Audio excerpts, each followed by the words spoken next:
जलपाईगुड़ी लोकसभा क्षेत्र के सीपीआईएम उम्मीदवार देवराज बर्मन ने चाय बागान इलाके में चुनाव प्रचार किया है। आज उन्होंने जलपाईगुड़ी जिले के राजगंज ब्लॉक अंतर्गत शिकारपुर चाय बागान इलाके में जनसंपर्क और चुनाव प्रचार किया।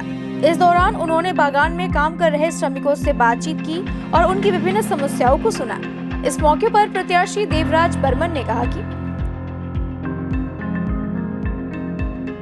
এবার আমরা যেটা দেখছি এখন সারা দেশে এবং সারা রাজ্যে যে চারদিকে বেকারত্ব এবং কর্মসংস্থানের অভাব, হ্যাঁ, এবং আর এই যে আমার যে বোন বললো একটু আগে যে এমএ পাস করে বসে আছে অথচ কোনো চাকরি বাকরি নেই, অথচ যারা বিভিন্ন নেতা মন্ত্রীদের আশেপাশে ঘুরে বেড়াচ্ছে তারা বিভিন্ন রকম নিজের জীবনে বিভিন্ন রকম সুযোগ সুবিধা নিয়ে বিভিন্ন রকম কাজে ঢুকে গেছে বা বিভিন্ন রকম জায়গায় পৌঁছে গেছে।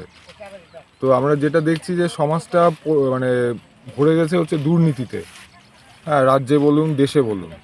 তো সেই দুর্নীতির সবচেয়ে বড় শিকার কারা হচ্ছে, সবচেয়ে সহজ শিকার এবং সবচেয়ে বেশি মাত্রায় যারা সেই দুর্নীতির দ্বারা ক্ষতিগ্রস্ত হচ্ছে সেটা হচ্ছে যুব সমাজ।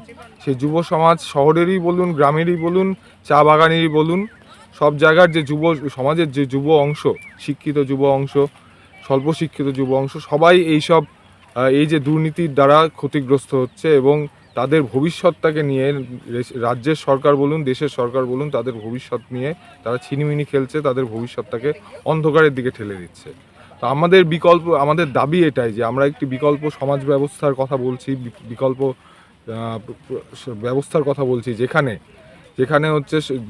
শিক্ষান্তে মানে পড়াশোনা শেষে তার যে যোগ্যতা, সেই যোগ্যতা অনুযায়ী সম্মানীয় মজুরিতে এবং সম্মানীয় পারিশ্রমিকে তার একটি কাজ তাকে দিতে হবে। এটা একটা মানুষের অধিকার হবে।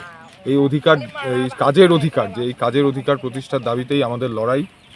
এই লড়াইকে আমরা দিল্লির বুকে, পার্লামেন্টের বুকে নিয়ে যেতে চাই।